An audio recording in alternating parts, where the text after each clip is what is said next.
السعادة لها عنوان، وعنوان السعادة العمل الصالح. العمل الصالح هو عنوان السعادة وطريق الخيرية وسبيل الفلاح والرشاد. ومن أراد السعادة وطريق الخيرية وسبيل الفلاح عليه بأن يعمل الأعمال الصالحة. بين أيدينا فرصة للعمل، بين أيدينا فرصة للتوبة. أعظم ما يعمله العبد المسلم في هذه الأيام العشر أن يقدم توبة نصوحة. قدم توبة، راجع حساباتك مع ربك، وانظر أين أنت من الله عز وجل. وأعلن توبته بين يدي رسول الله، أخبره الرسول عليه الصلاة والسلام أن الله يقبل منه، فقال الله أكبر وانطلق وهو يكبر. نحن في هذه الأيام عشر ذي الحجة بحاجة إلى توبة، نقدم توبة. ننظر ما بيننا وبين الله. أين نحن من التوحيد؟ أين نحن من الصلاة؟ أين نحن من الصيام؟ أين نحن من بر الوالدين؟ أين نحن من حقوق الجيران؟ أين نحن من حقوق الزوجات والأبناء؟ أين نحن من ارتكاب المعاصي والكبائر والموبقات؟ قدم توبة، حاسب نفسك، أنت في العشر، اغتنمها واغتنم الفرصة، وغيرك قد رحل من الدنيا، وغيرك قد رحل من الدنيا.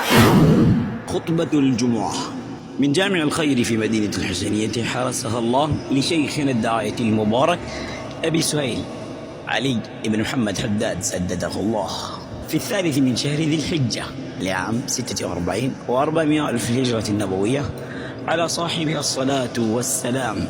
الحمد لله المتفرد بالملك والخلق والتدبير، يعطي ويمنع ويخفض ويرفع، وهو على كل شيء قدير، له الحكم وله الأمر، وهو العليم الخبير،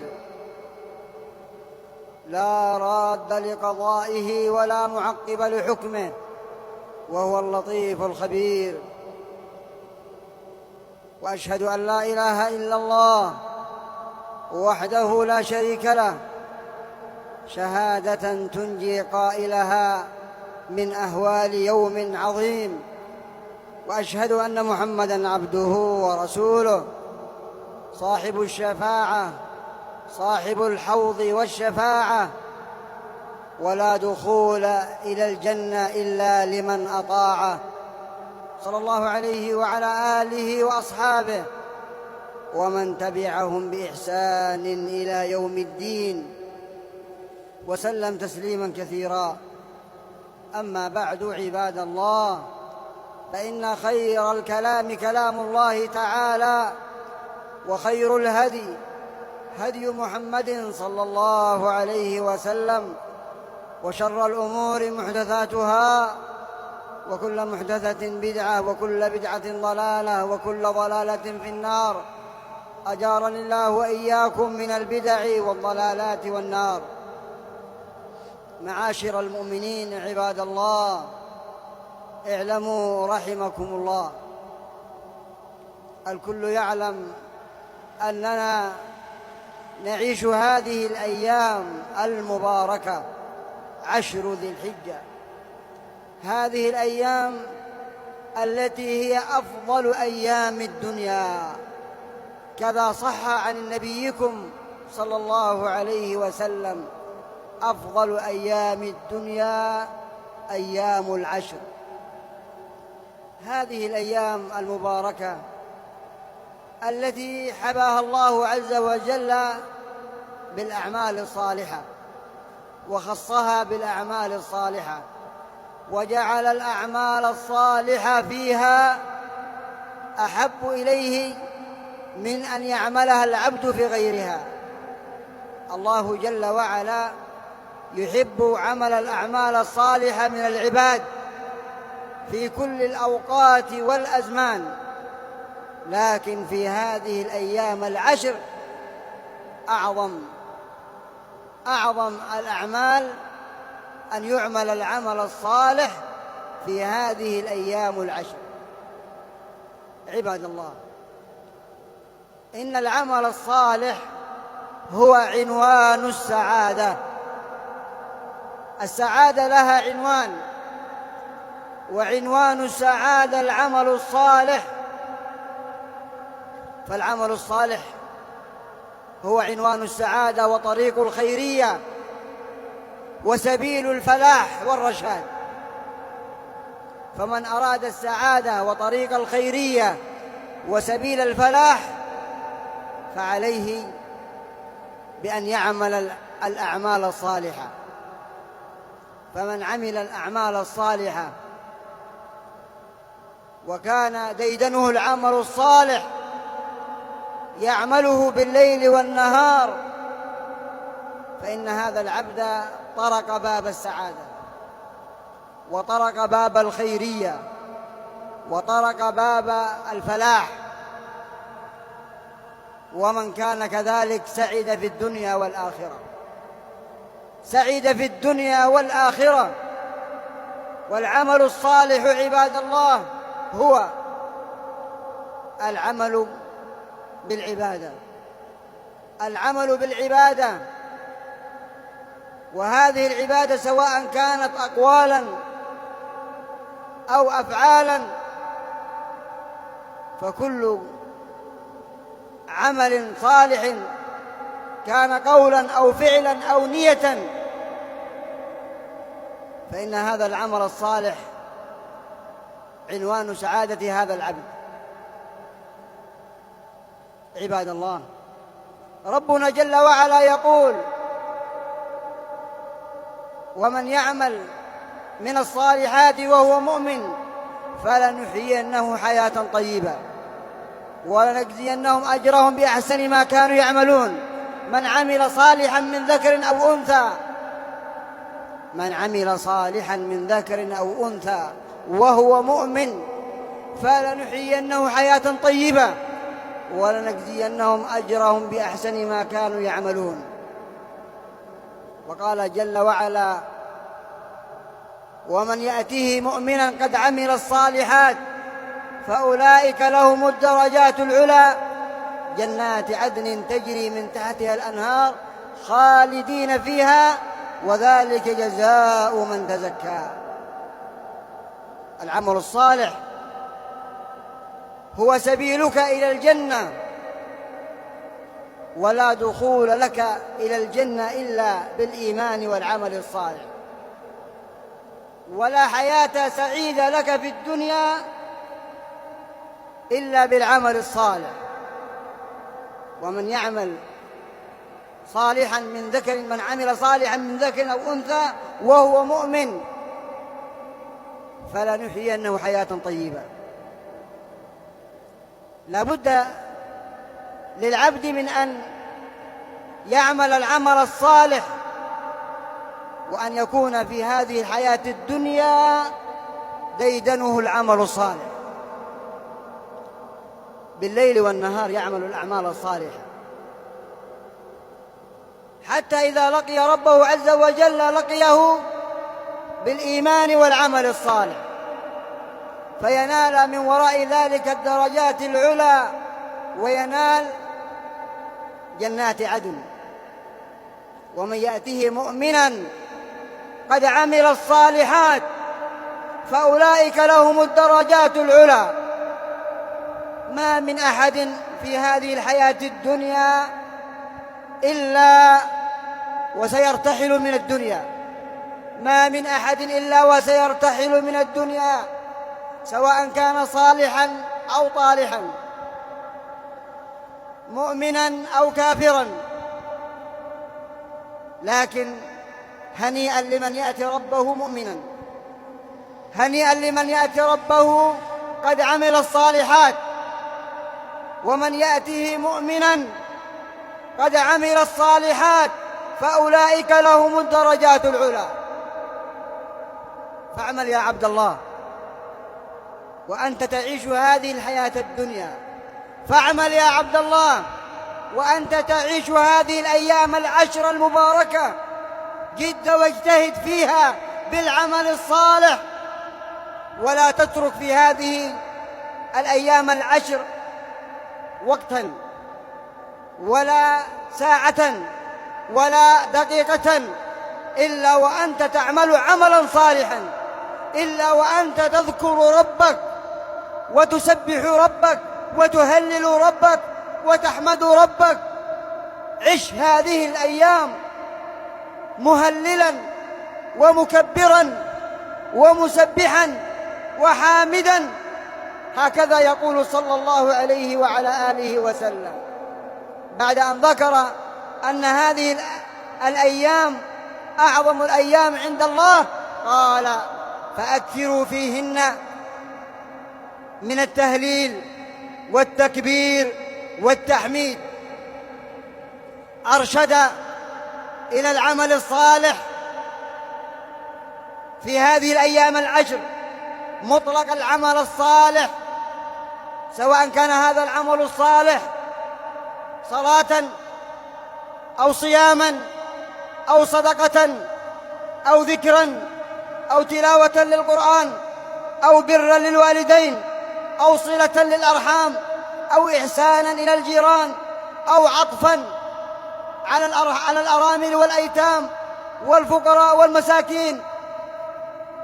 لكن خص بعد أن أطلق الحث على العمل الصالح حث على الإكثار من ذكر الله عز وجل، فقال: فأكثروا فيهن من التهليل والتكبير والتحميد. فليكن العبد المسلم في هذه الأيام مشتغلا بالذكر ورافعا صوته بالذكر في بيته وفي الطرقات وفي سائر الأماكن، فليكبر وليرفع صوته مهللا ومكبرا وحامدا. هكذا كان أصحاب محمد صلى الله عليه وسلم في أيام العشر. يخرج ابن عمر وأبو هريرة إلى الأسواق يكبرون، يكبر ابن عمر وأبو هريرة ويكبر الناس بتكبيرهما، ويرتفع الصوت بالتكبير. ولربما كان اليوم بعض الناس يتحاشى أن يرفع صوته بالتكبير في هذه الأيام، ولربما يستحي. وأهل المعاصي والذنوب والآثام يجهرون ويرفعون أصواتهم بالمنكرات والمعاصي، نعوذ بالله. ينبغي علينا عباد الله أن نعظم في هذه الأيام العشر شعائر الله، ومن هذه الشعائر الإكثار والجد والاجتهاد في الأعمال الصالحة، في الأعمال الصالحة. ومن هذه الأعمال أيضا إحياء شعيرة التكبير، إحياء هذه الأيام برفع التكبير وشعيرة التكبير. وهكذا كان كما سمعت أصحاب رسول الله صلى الله عليه وعلى آله وسلم. قال عليه الصلاة والسلام: ما من أيام العمل الصالح فيها أو أحب إلى الله فيهن من هذه الأيام العشر. قالوا: يا رسول الله، ولا الجهاد في سبيل الله؟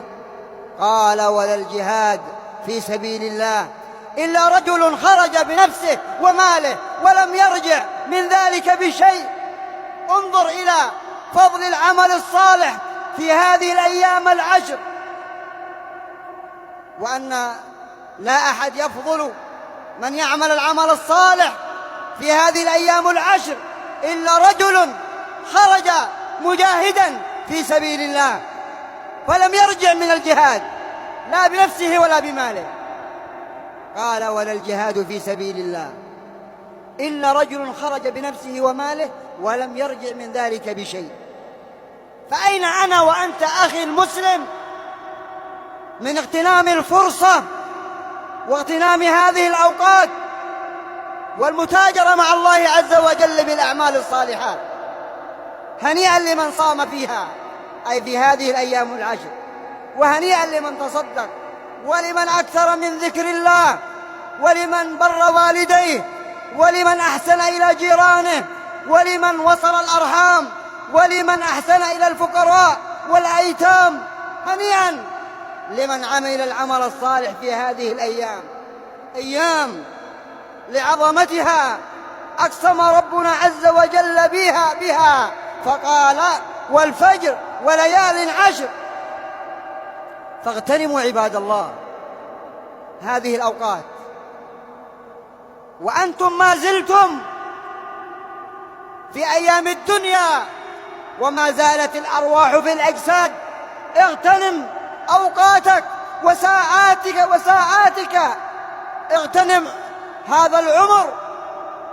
غيرك قد حرم هذه الساعات، غيرك قد حرم هذه الأوقات، غيرك قد ارتحل من الدنيا، غيرك قد ارتحل من الدنيا وأخذ الموت روحه، وأصبح في عداد الموتى، أصبح في اللحد وتحت أطباق الثرى. بين أيدينا فرصة للعمل، بين أيدينا فرصة للتوبة. أعظم ما يعمله العبد المسلم في هذه الأيام العشر أن يقدم توبة نصوحا. قدم توبة، راجع حساباتك مع ربك، وانظر أين أنت من الله عز وجل، وانظر أين أنت من الحسنات وماذا قدمت، وانظر أين أنت من السيئات وماذا قدمت.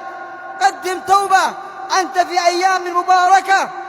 أعظم هذه الأيام وهذه المواسم أن يقدم فيها العبد المؤمن التوبة النصوح.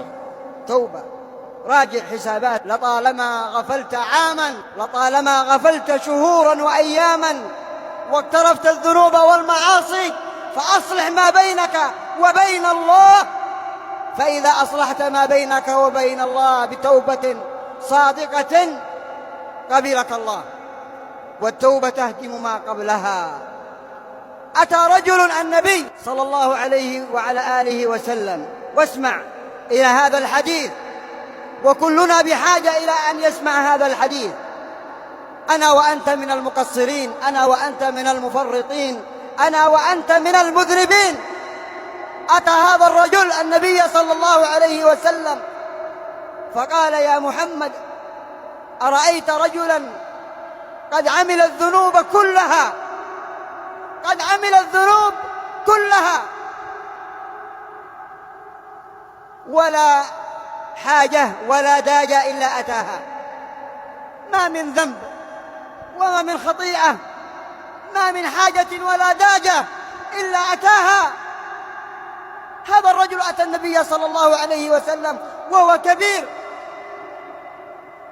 قد سقط حاجباه على عينين، وله عصا يتكئ عليه، ثم قال: يا محمد، أرأيت رجلا قد عمل الذنوب كلها، ثم قال: ولا حاجة ولا داجة إلا أتاها،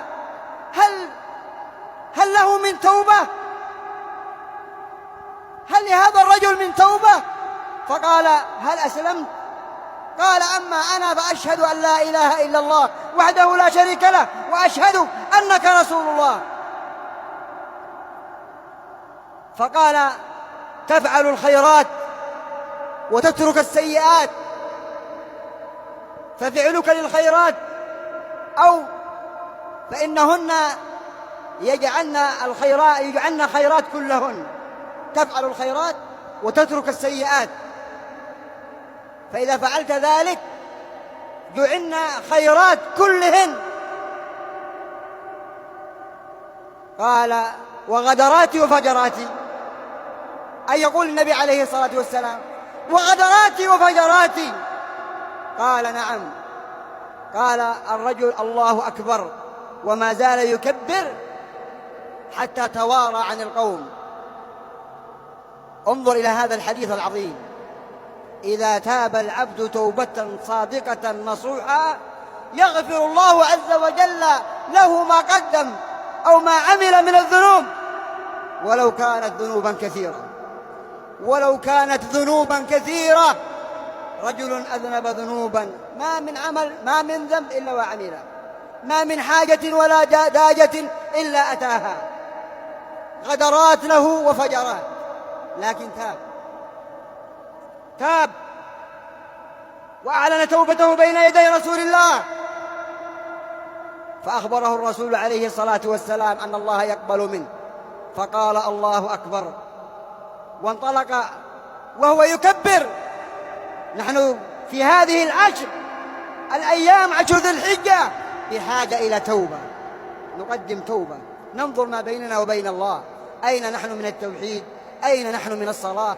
أين نحن من الصيام؟ أين نحن من بر الوالدين؟ أين نحن من حقوق الجيران؟ أين نحن من حقوق الزوجات والأبناء؟ أين نحن من ارتكاب المعاصي والكبائر والموبقات؟ أين؟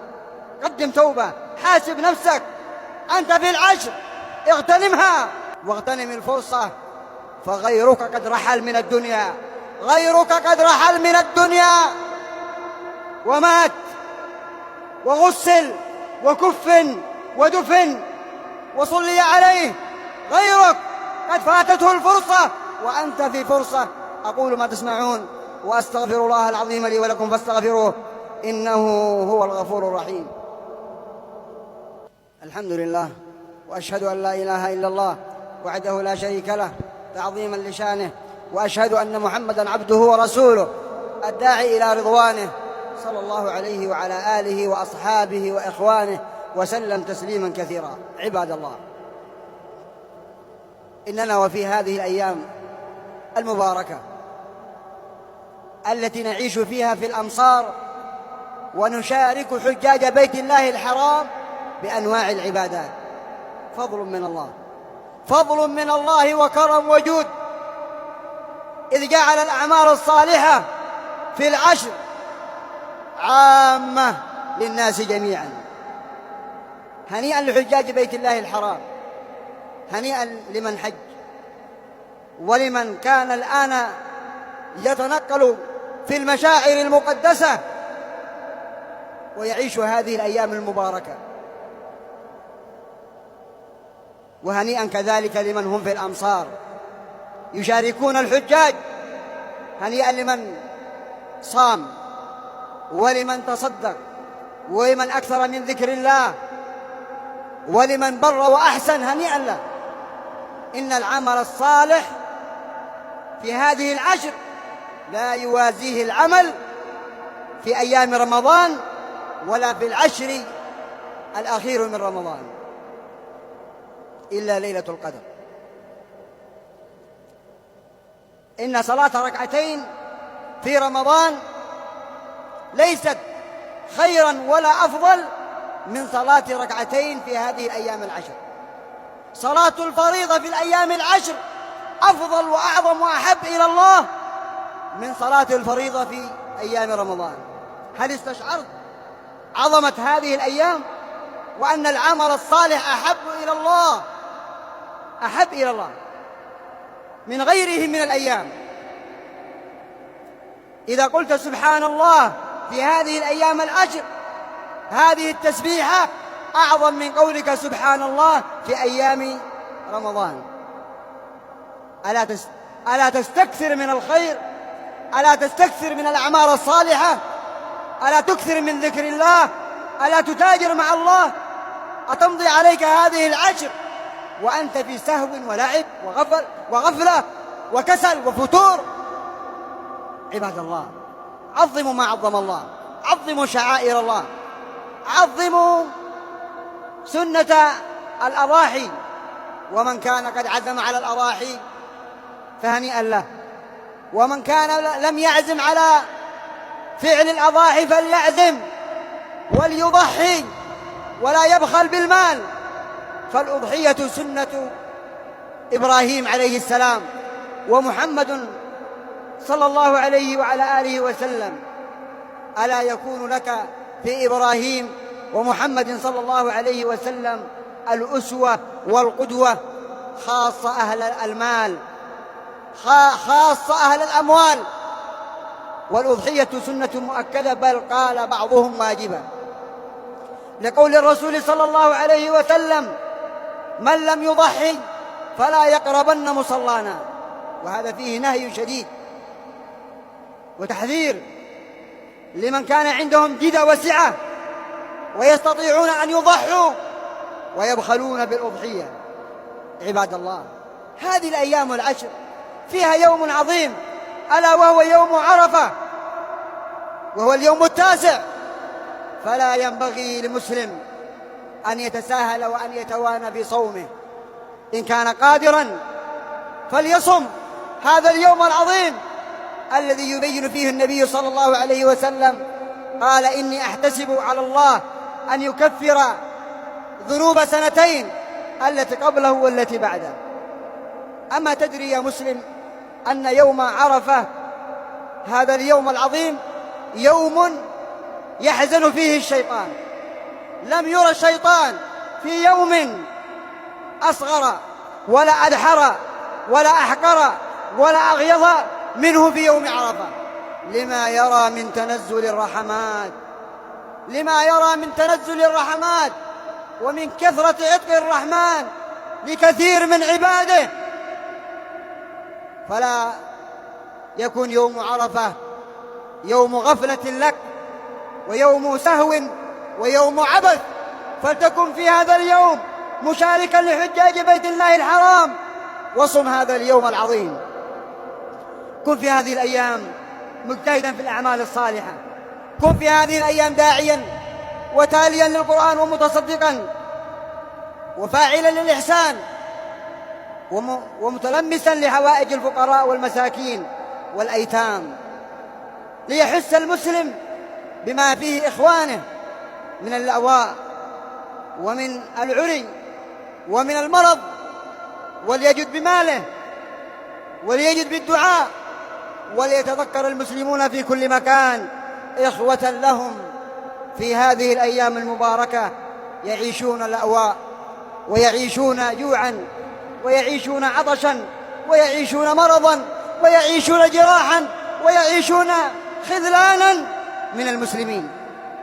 عار على أمة الإسلام، عار على أمة الإسلام وعار على حكام المسلمين أن يعيش شعب وبلد من المسلمين وفي هذه الأيام يعيشون في بؤس ويعيشون في قهر ويعيشون في حرب إبادة ويعيشون في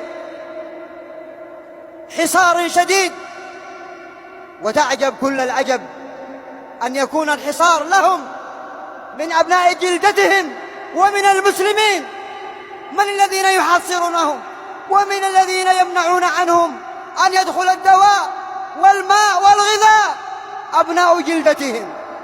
ادعوا لإخوانكم، أنتم في عشر مباركة، ادعوا لهم، تضرعوا إلى الله، أحسوا بآلامهم وأوجاعهم وما هم فيه من اللأواء ومن الضراء.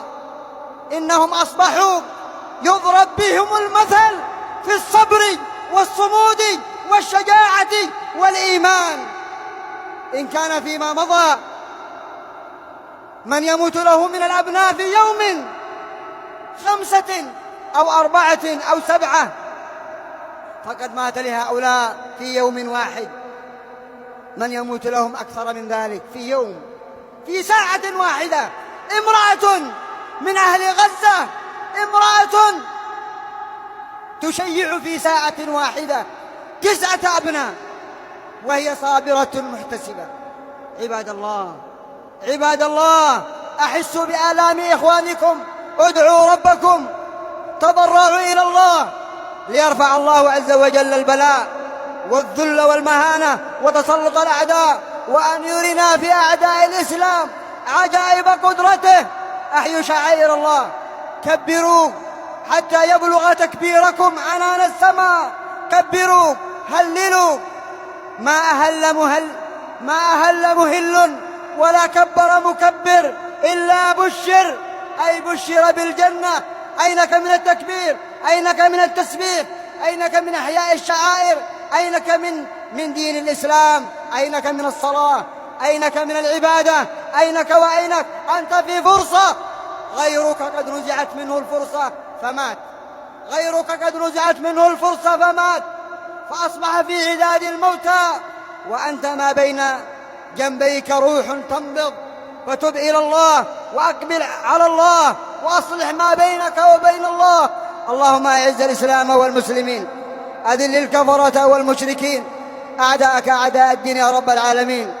ألهمنا اللهم ربنا رشدنا، أعذنا من شرور أنفسنا، أرنا الحق حقا وارزقنا اتباعه، وأرنا الباطل باطلا وارزقنا اجتنابه.